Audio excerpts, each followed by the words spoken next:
우리가 평소에 많이 사용하는 말 중에 정체성 확립이다, 이런 말을 기억하실 것입니다. 이 정체성이라는 말, 이 정체성이라는 말 잘 알지만 또 그 정의를 한번 사전적으로 찾아보니까요, 변하지 않는 존재의 그 본질, 그 본질을 깨닫는 성질, 이걸 정체성이다, 이렇게 정의해주고 있었습니다. 그러니까 존재하는 것의 그 본질이 무엇인지를 깨닫는 것, 그것을 잘 인식하고 있는 것, 이게 정체성 확립입니다.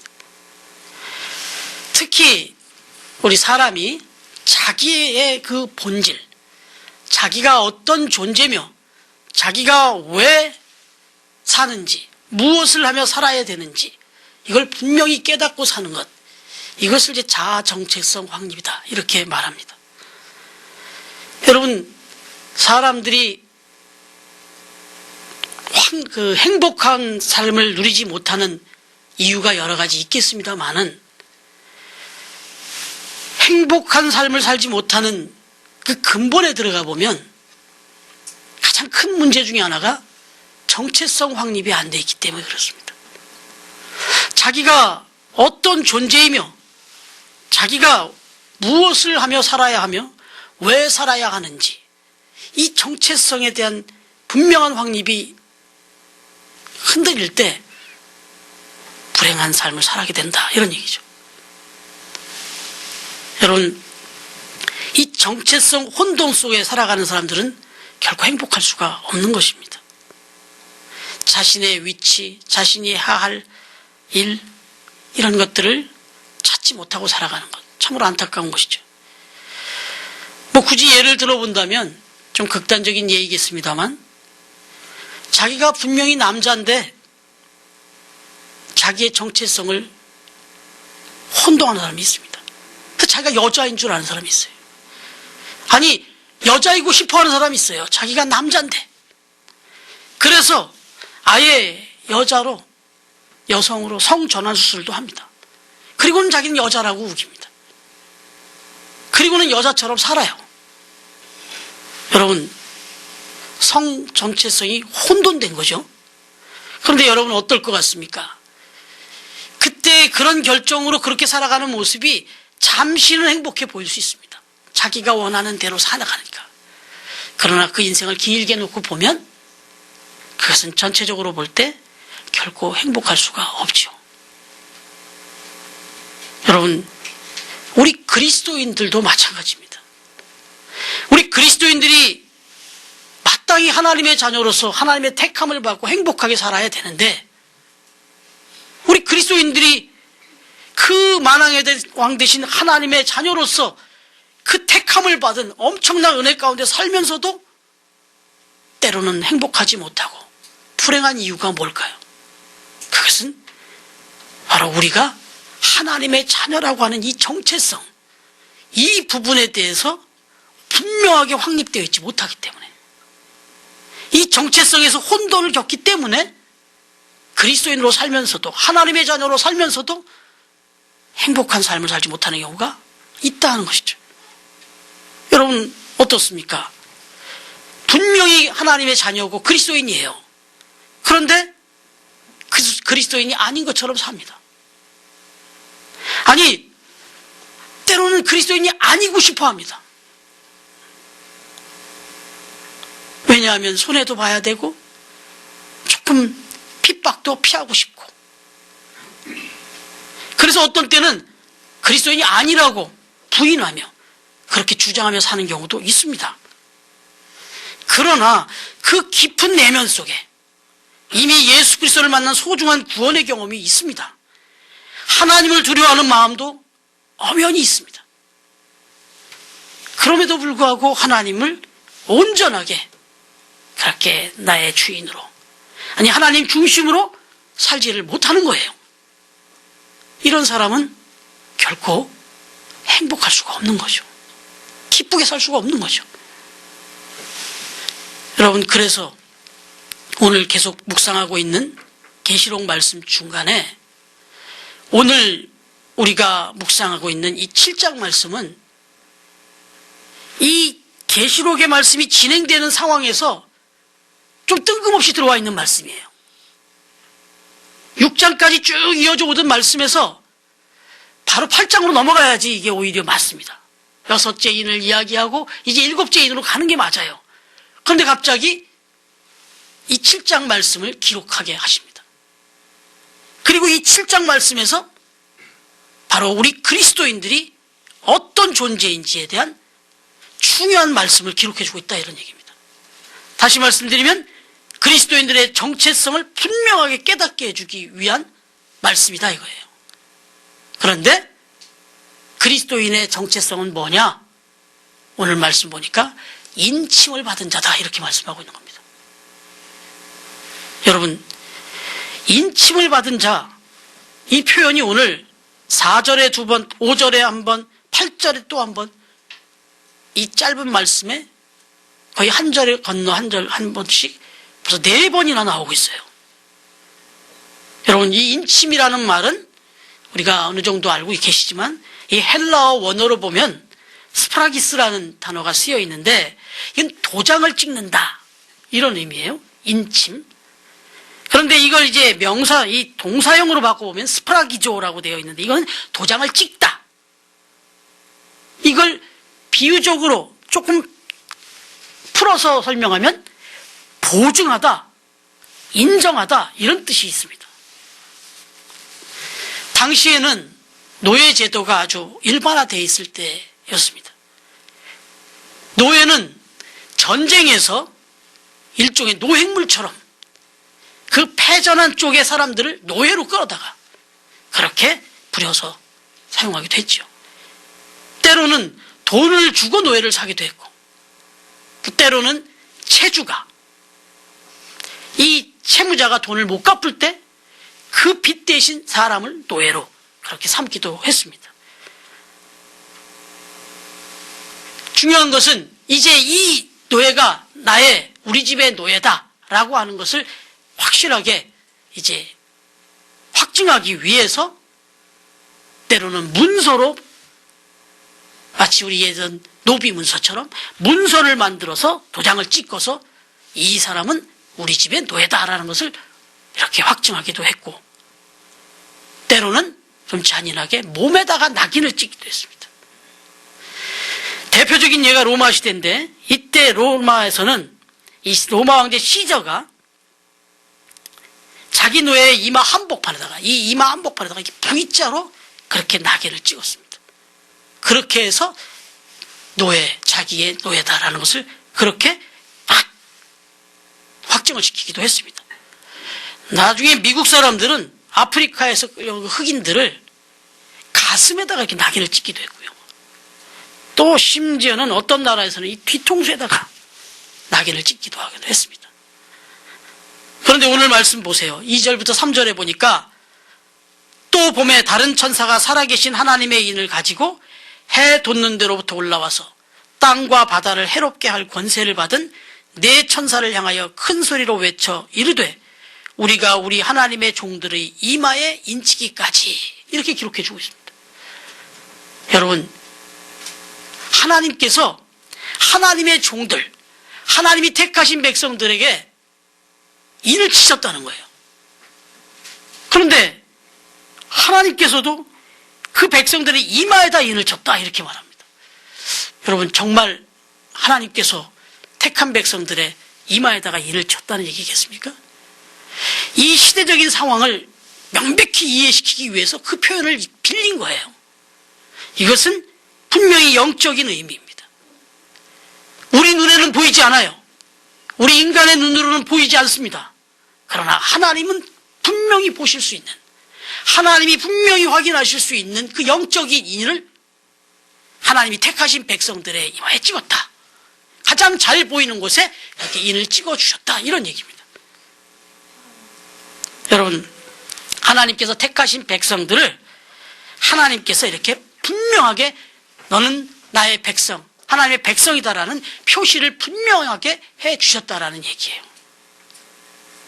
그러면 여러분, 하나님께서 왜 하나님의 백성들에게 이렇게 인을 쳐주신 것일까요? 굳이 꼭 하나님께서 택한 백성들에게 이렇게 인을 치셔야만 했을까? 이걸 해석하는 이들은 크게 두 가지로 해석을 합니다. 첫째는 이미 우리가 노예라고 하는 제도를 좀 부정적인 예를 들었습니다만은 바로 이 백성이 나의 백성이다, 나의 소유다라는 것을 분명하게 하시기 위해서 표시를 했다는 거죠. 여러분, 주인이 노예 이마에 인을 치는 이유도 자신의 소유임을 분명하게 하기 위함이라고 말씀드렸는데, 물론 노예는 주인에 의해서 인권과 노동력을 착취당하기도 합니다. 그러나 또 일면 생각해 보면 그 노예의 주인은 자신의 노예에 대해서 의식주, 건강도 생활도 또 일할 수 있는 여건과 환경도 다 만들어줍니다. 다 책임을 지죠. 다른 집의 노예에 대해서는 상관하지 않습니다. 우리 집 노예로 인쳐진 그 노예만큼은 책임을 집니다. 여러분, 이것을 우리가 좀 부정적인 예가 이렇게 이해하기 쉽게 하기 위해서 했지만 좀 긍정적인 예를 우리가 생각해 보면 이렇습니다. 미국이라고 하는 나라는요, 정말 지나칠 정도로 자기 나라 백성들에 대해서 철저하게 보호하고 신경을 씁니다. 1980년에 이란이 미국인을 인질로 체포한 적이 있었습니다. 여러 차례 협상을 시도했지만 해결의 실마리가 열리지 않았어요. 그러자 미국은요, 이란 영내에다가 헬기 8대 그리고 특공대 80명을 투입해서 구출 작전을 감행하는 그런 일이 벌어졌어요. 그 몇 명의 인질을, 그 몇 명의 그 자국민을 해방시키기 위해서, 석방시키기 위해서. 그런가 하면 1989년에는요, 파나마 정부가 미국인을 억류한 일이 있었어요. 민간인을. 그 외교적 노력이 별 진전을 보이지 않자 미국에서 2만 명이라고 하는 엄청난 병력을 파나마에다가 투입한 적이 있습니다. 그래서 국제사회에 또 아주 또 비난을 받기도 했죠. 그런가 하면 2009년에는요, 불법 입국과 적대행위죄로 12년형을 선고받고 노동 교화소로 갈 그런 처지에 놓였던 북한의 억류 중이었던 그 두 여기자, 이 여기자를 석방시키기 위해서 클린턴 전 대통령이 직접 찾아갑니다. 그래서 마침내 그 두 여기자를 데리고 나오죠. 여러 나라들이 있지만 특히 미국 같은 나라는 자기 나라 백성이 다른 곳에서 이런 어려움이 처하면 이렇게 오버할 정도로 엄청난 병력과 모든 외교력을 동원해서 보호해냅니다. 여러분, 하나님이 어떤 분이시냐면 바로 그런 분이시다는 거예요. 하나님이 택하신 백성, 하나님의 소유된 백성에게 분명히 인권적인 그 인을 치시고 그 백성은 그렇게 나의 소유된 백성으로 내가 지킨다, 이런 얘기예요. 그 표시를 하고 계신 겁니다. 왜요?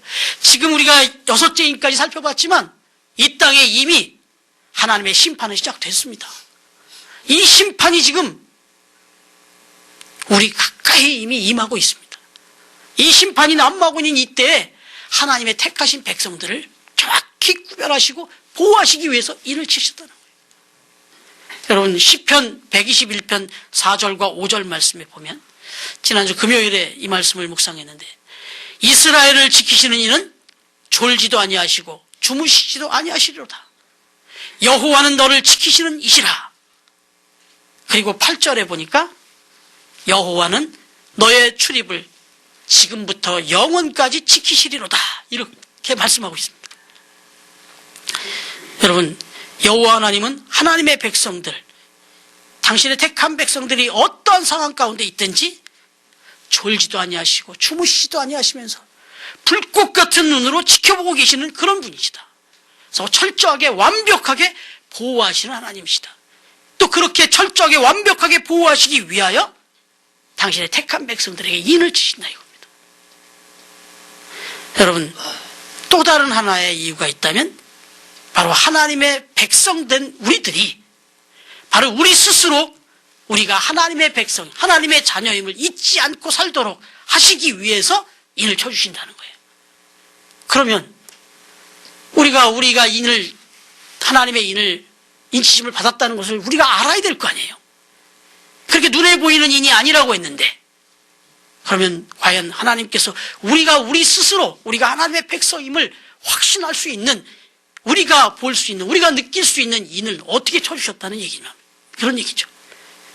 바로 고린도후서 1장 22절에 이 말씀이 있습니다. 그가 또한 우리에게 인치시고 보증으로 우리 마음에 성령을 주셨느니라 그랬습니다. 우리의 마음 가운데 하나님의 영, 성령을 선물로 주신 거예요. 다 성령으로 인쳐주신 겁니다. 그래서 우리가 하나님의 택하신 백성이라는 사실을 어떻게 우리가 확신하느냐? 우리 안에 계신 성령께서 우리에게 확신을 주십니다. 너는 하나님의 자녀다. 너는 하나님의 백성이다 하는 그 확신을 날마다 우리에게 주시는 거예요. 말씀으로, 기도로, 예배로, 이 가운데서 하나님의 영이 우리 안에서 너는 하나님의 백성이다, 너는 하나님의 자녀다 하는 이 확신을 계속해서 심어주신다는 얘기죠. 일깨워 주신다는 말이죠. 하나님은 저와 여러분에게 성령으로 인을 쳐주셨다는 얘기예요. 여러분, 그러면 하나님께서 그렇게 인을 치시고 이마에 인을 치시듯 성령으로 인을 쳐주신 그 택하신 백성들을 어떻게 보호하시냐 이거죠. 어떻게 함께 해주시냐 이거예요. 오늘 말씀은 그 부분에 대해서 구체적으로 말씀해 주고 있습니다. 여러분, 첫 번째로 이 인치심을 받은 자를 대하는 하나님의 태도가 나옵니다. 그것은 하나님은 분명히 하나님이 택하신 그 백성들, 그 인치심을 하신 그 백성들을 한 사람 한 사람을 다 기억하고 있다는 거예요. 절대로 잊지 않으시고 반드시 기억하신다는 거예요. 그것을 어떻게 우리가 알 수 있습니까? 오늘 말씀에 보니까 구체적으로 숫자를 제시하고 있어요. 여러분 보세요. 오늘 인침을 받은 자의 수를 말씀하고 있는데 4절을 보니까 14만 4천이라 이렇게 밝히고 있습니다. 그리고 이스라엘 12지파 각 지파마다 1만 2천 명씩이라고 이렇게 말씀하고 있어요. 그러나 물론 이 숫자의 의미를 우리가 잘 파악해야 되죠. 제가 지난번 오후 예배 때 예전에 이단에 대해서 이렇게 여러 주 말씀드리면서 이 14만 4천이라는 숫자 때문에 이걸 가지고 미혹하고 현혹하고 또는 협박하듯 그렇게 포교하는 이단들을 얘기 드렸습니다. 이 14만 4천 안에 들어와야만 심판을 면하고 구원 얻을 수 있다. 마치 14만 4천 명을 그대로 액면 그대로 숫자로 그대로 해석해서 그야말로 저 신천지 같은데 여호와의 증인 뭐 여러 이 이단나체들 보면 저마다 자기들이 만든 그 종교에 들어와서 14만 4천이라는 숫자가 차면 종말이 임한다. 하루속히 자기 교단, 자기 교회에 들어와야만 구원을 받는다. 이렇게 협박하는 이단들이 있습니다. 이건 그때도 말씀드렸지만 이건 허구고 거짓입니다. 여러분, 전에 말씀드렸지만 한번 다시 잠시 말씀을 드리면 이 14만 4천이라는 숫자는 우선 144 곱하기 1000이에요. 이 144라고 하는 숫자는 12 곱하기 12입니다. 여러분, 12 곱하기 10이라고 하는 것은요, 그야말로 성경적으로 볼 때 완전수입니다. 10이라고 하는 것은.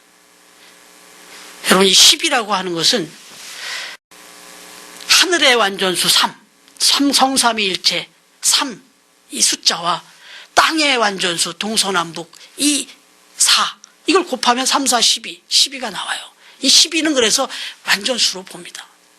우리가 1년을 12달로 보는 것도 다 이게 다 무관하지 않습니다. 이것이 1년에 그 공전이 벌어지고 하는 이 모든 일들이 우연의 일이 아닙니다. 그런데 바로 이 12와 12를 곱해서 나온 수가 144예요.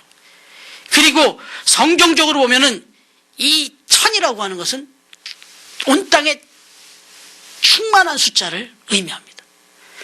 다시 말하면 12 곱하기 12, 그리고 거기에 1000을 곱한 이 완전수의 충만한 수를 곱하면 14만 4천이라는 수가 나오는데, 이 14만 4천이라고 하는 수는 그야말로 구원받을 하나님의 백성 모두를 의미하는 상징적인 숫자인 거예요. 12, 12를 말씀드렸지만 12, 12 두 번을 이렇게 곱하는 것에도 의미를 부여하는데, 구약에 택한 12지파 12숫자와 신약시대에 예수님께서 택하신 12제자 숫자, 구약과 신약시대를 아우르는 이 모든 숫자, 그야말로 하나님이 택하셔서 구원하실 모든 백성들을 일컫는 숫자가 14만 4천이다 이거죠.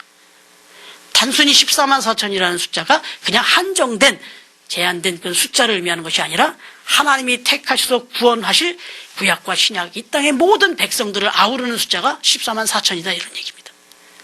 이걸 어떻게 또 증거하고 있느냐?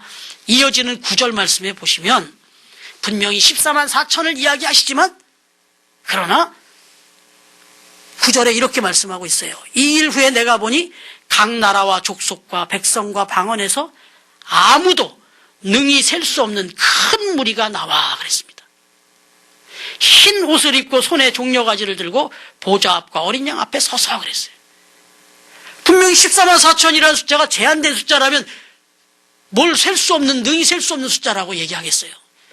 14만 4천이라는 숫자는 상징적인 의미가 있으며, 이 숫자는 결국 하나님이 택하실 모든 백성을 아우르고 있다는 것을 부연해 줘서 설명해 주고 있는 말씀인 거죠. 그럼에도 불구하고 여러분, 이렇게 각 지파별로 12,000 이 숫자를 얘기하면서 14만 4천이라는 숫자를 꼭 집어서 이렇게 말씀해 주시고 있는 이유가 무엇이겠습니까? 하나님은 우리의 머리털까지 세시는 하나님이시다 이거죠. 우리는 능히 셀 수 없는 그 숫자를 하나님은 다 카운트하시고 다 기억하시는 하나님이시다 이런 얘기예요. 이 땅에 이 인류 가운데 수많은 영혼들을 하나님이 택하시고 구원하시는데, 그 구원받은 백성들 한 사람 한 사람 가운데 저와 여러분의 이름과 저와 여러분의 모든 상황을 다 기억하시고 다 헤아린 바 되고 계시다 이런 말씀입니다. 여러분, 이걸 조금 더 우리가 구체적으로 좀 더 이해시켜드리고 싶어서 말씀드리면, 가끔 황당한 뉴스를 듣게 되잖아요. 산부인과 병원에서 태어난 아기가 바뀌는 거예요. 실컷 키웠더니 우리 아이가 아니에요. 바뀐 거예요. 또 더 황당한 경우도 있죠. 장례식장에서 시신이 바뀌어버리는 경우도 있어요. 장례를 다 치르고 났더니 우리 부모님이 아닌 거예요. 이런 황당한 일들이 뭐 빈번하진 않을지라도 우리 인간사에서는 있어요. 그러나 하나님은 결코 이런 실수를 하시는 분이 아니다. 하나님께서 택하신 백성, 저와 여러분 일일이 다 기억하시고 인을 치시고 반드시 택하시고 구원하시는 하나님, 그런 하나님이시다 이거예요. 하나님께서 인을 치신다는 의미에 이런 의미가 있습니다. 두 번째 의미가 또 있다면, 그렇게 인치심을 받은 그 백성들을 하나님은 정말로 큰 사랑과 배려로 지키시고 보호하신다 이런 얘기입니다. 특별히 보호하시고 배려하시기 위해서 인을 치시는 거예요. 표시를 하는 겁니다. 인치신다는 말 속에 보증한다라는 말이 있었잖아요. 내가 인친 이 백성들 내가 보장한다는 거예요. 내가 지킨다는 거예요. 여러분, 말씀드린 대로 이 7장은 앞에 6장과 아주 긴밀하게 연결이 되어 있어요. 그리고 이제 8장으로 또 연결되는 그 중간에 있단 말이죠. 그런데 우리 6장 마무리할 때 말씀이 어땠습니까? 그들의 진노의 큰 날이 이르렀으니 누가 능히 서리요 그랬어요. 우리가 살펴본 그 네 가지의 그 넷째 인까지의 모든, 여섯째 인까지의 모습 상황을 보니까 이건 뭐 정말 우리가 살아가는 이 시대 탄식과 환란이 끊이지 않는 정말 괴로운 시대를 우리가 살아가게 되어 있다는 거 우리가 깨달았습니다. 이 시대를 살아가면서 우리가 평화를 원하고 평화를 꿈꾸는 건 참 안타까운 일이다라는 말씀도 드렸죠. 바로 이 진노의 하나님, 이 진노의 큰 날이 이르렀을 때 누가 그 진노 앞에서 능히 서겠느냐 그랬어요. 그런데 중요한 것은 이러한 심판의 메시지가 선포되어질 때, 이렇게 인이 하나씩 떼어져 나갈 때, 이 진노의 심판이 보여질 때 믿음의 사람들도 흔들렸단 말이죠. 사도 요한에 의해서 이 진노의 말씀들이 펼쳐질 때 당시에 환난과 핍박 속에 있었던 그리스도인들도 같이 두려움과 근심에 떨었단 말이죠. 그래서 하나님은 그 택한 백성들을 위로하시기 위해서 이 심판의 메시지를 잠시 멈추고 위로의 메시지를 주고 계신 거예요. 오늘 이 7장이 그런 내용이에요. 다음 주에 함께 볼 말씀까지 그렇습니다. 그런데 이 7장을 여기에 이렇게 삽입하시면서 하나님은 내가 택한 백성은 내가 절대로 실수하지 않고 믿음으로 지킨 너희는 이 환난의 때에도 내가 반드시 지키고 구원하리다. 그래서 내가 분명한 인을 너희에게 친다. 그러니 두려워하지 말고 믿음으로 승리하라. 격려하시고 위로하시기 위해서 이 7장 말씀을 여기 기록해 주셨던 얘기예요. 생각하면 요한계시록에서 한 장을 빼도 괜찮을 장이 이 7장이에요. 사실은 아무 문맥적으로 문제가 되지 않습니다. 그럼에도 불구하고 그 준엄한 메시지를 선포하시는 중간에 하나님은 잠시 멈추시고 당신의 택한 백성들을 위로하시고 격려하시고 가는 거예요. 힘주시고 가는 겁니다. 왜 그럴까요? 저와 여러분도 마찬가지 아닌가요? 믿음으로 살고 내가 하나님의 택한 백성이라는 확신이 있지만, 그러나 막상 우리의 삶 속에서 조그만 시련이 오면, 조그만 어려움이 오면, 조그만 고난이 오면 금방 흔들리고 염려하고 걱정하고 우리 믿음이 뿌리째 흔들려버리는 그런 연약한 우리들 아니냐 말이죠. 그래서 하나님은 이 심판의 메시지를 주시면서 위로하고 격려하시기 위해서 이 말씀을 주고 계시다 이거죠. 이것이 바로 이 연약한 백성들, 하나님의 택한 백성들을 붙잡아 주시고자 하는 하나님의 사랑이요 배려다. 여러분, 좀 시간이 지났지만 베스트셀러로 잘 알려진 이 연탄길의 작가 이철환 씨가 쓴 행복한 고물상이라고 하는 책이 있는데, 그 책 속에 나오는 이야기입니다. 제가 발췌를 했는데 좀 한번 읽어드릴 테니까 한번 들어보십시오. 거기 여러 이렇게 소제목의 글들이 그 이철환 씨가 겪었던 어렸을 때 그 가난한 시절의 이야기들을 이렇게 쭉 적어놨는데, 그 중에 한 이야기입니다. 제목이 이렇습니다. 우리들의 지붕 아버지.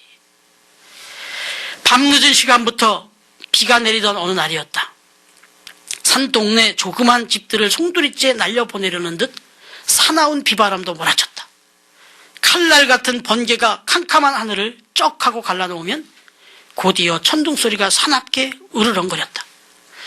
비 오는 날이 계속되면서 곰팡이 핀 천장에는 동그랗게 물이 고였다. 그리고 빗물이 한두 방울씩 떨어지더니 시간이 지날수록 더 많은 빗물이 방 안에 방울져 내렸다. 엄마는 빗물이 떨어지는 곳에 걸레 대신 양동이를 받쳐놓았다. 이걸 어쩌나 이렇게 비가 새는 줄 알았으면 진작 손 좀 볼 걸 그랬어요. 엄마의 다급해진 목소리에도 돌아누운 아버지는 아무런 대꾸도 않으셨다. 아버지는 그 며칠 전 오토바이와 부딪혀서 팔에 기부스를 하고 계시는 형편이었다. 잠시 뒤 아버지는 한쪽 손에 기부스를 한 불편한 몸으로 자리에서 일어나셨다. 그리고 언제나 그랬듯이 엄마에게 1,000원을 받아들고 천둥치는 밤거리로 나가셨다. 그런데 밤 12시가 다 되도록 아버지는 집에 들어오지 않으셨다. 창밖에선 여전히 천둥 소리가 요란했고 밤이 깊을수록 우리들의 불안은 점점 더 커져갔다. 엄마와 누나는 우산을 받들고 대문 밖을 나섰다. 우리도 나가볼까? 아버지를 찾으러 나간 엄마와 누나마저도 강감무소식이자 형이 불쑥 말했다. 그래. 식구들을 찾아 동네 이곳저곳을 헤맸지만 비바람 소리만 장례행령처럼 웅성거릴 뿐이었다. 어쩔 수 없이 집으로 돌아가기로 하고 집 앞 골목에 이르렀을 때였다. 우산을 받쳐둔 엄마와 누나가 지붕 위를 바라보고 있었다. 엄마, 저기 봐. 누나의 목소리가 빗소리에 섞여 들려왔다. 순간 나는 내 눈을 의심하지 않을 수 없었다. 폭우가 쏟아지는 지붕 위에 웅크리고 앉아있는 검은 그림자는 분명 아버지였다. 아버지는 천둥치는 지붕 위에서 온몸으로 사나운 비를 맞으며 앉아있었다. 기부스한 팔을 겨우 가누며 빗물이 새는 깨어진 기와 지붕 위에 앉아서 우산을 받치고 계셨던 거였다. 형과 나는 엄마 뒤로 천천히 걸어갔다. 누나가 아버지를 부르려 하자 엄마는 누나의 손을 힘껏 잡아당겼다. 아버지가 가엾어도 지금은 아버지를 부르지 말자. 너희들과 엄마를 위해서 아버지가 저것마저도 하실 수 없다면 더 슬퍼하실지도 모르지 않니. 엄마는 목이 메어 더 이상 말을 잇지 못하셨다. 아버지를 바라보는 우리들의 눈에도 하염없이 눈물이 흘러내렸다. 사랑하는 가족들에게 가난을 안겨주었다는 생각에 아버지의 마음은 얼마나 쓰라리고 아팠을까. 그날 밤 아버지는 천둥치는 지붕 위에 앉아서 우리들의 가난을 아슬아슬하게 우산으로 받쳐들고 계셨다. 우리 가족의 든든한 지붕이 되어주시기 위하여 그날 밤 비가 그치고 하얗게 새벽이 올 때까지. 여러분, 가족들을 향한 이 아버지의 지극한 이 사랑의 배려, 저와 여러분을 향한 하나님 아버지의 사랑과 비교하겠습니까? 하나님 아버지께서도 그렇게 하셨습니다. 죄악으로 죽어가는 당신의 택한 백성들, 그 자녀들을, 그 안타까운 상황을 그냥 보고 있을 수가 없으셨습니다. 그래서 하나밖에 없는 독생자 예수 그리스도를 이 땅에 보내주신 것입니다. 그리고 우리가 달려 죽어야 할 그 십자가에 대신 달려 돌아가신 것입니다. 엄청난 배려였습니다. 엄청난 지극한 사랑이었습니다. 금주 수요일부터 우리 사순절 기간을 맞습니다. 여러분, 오늘 이 시간에도 보혜사 성령님을 보내주셔서 우리를 정말 세세하게 그렇게 살피시면서 우리의 연약한 부분들을 도와주고 계십니다. 로마서 8장 26절은 이렇게 기록하고 있습니다. 이와 같이 성령도 우리의 연약함을 도우시나니 우리는 마땅히 기도할 바를 알지 못하나 오직 성령이 말할 수 없는 탄식으로 우리를 위하여 친히 간구하시느니라. 여러분, 그렇습니다. 이 죄악이 관영하고 유혹이 많은 이 세상, 정말 인치심을 받은 사람들, 마지막 심판날에 하나님 반드시 우리를 구원하실 것입니다. 그러나 이미 이 하나님의 심판 아래 놓인 이 곤고한 세상에서 이 거룩한 하나님의 자녀로서 믿음을 지키며 살아가고자 할 때 때때로 신앙을 포기해버리고도 싶고 그냥 절망하고 낙심 가운데 그렇게 포기하고 싶은 그러한 때, 마지막 그 무서운 심판이 임할 때 인치심을 받은 저와 여러분은 반드시 구원해 주실 것이다라고 하는 하나님의 약속이 오늘 말씀입니다. 사랑하는 여러분, 저와 여러분은 하나님의 자녀로서 인치심을 받은 사람들입니다. 하나님께서 구원하시기로 작정하셨고 영적으로 일을 쳐주셨습니다. 그리고 그 보증으로 우리 안에 성령님을 주셨습니다. 하나님께서 오늘 이 시간에도 저와 여러분 한 사람 한 사람을 아주 세밀하게 그리고 세심하게 살피시고 계십니다. 부디 이 마지막 때에 하나님의 자녀로서의 이 막중한 이 존귀한 이 정체성을 잃지 마시고 어떠한 상황에서도 믿음으로 승리하는 그런 하나님의 백성들이 되시기를 우리에게 구원을 선물로 주신 존귀하신 주님의 이름으로 축원합니다. 기도드리겠습니다. 하나님 아버지, 감사합니다. 심판은 하나님의 뜻이 아닐진데 이 세상 모든 영혼들을 다 구원하길 원하실진데 참으로 어리석고 아둔한 인생들,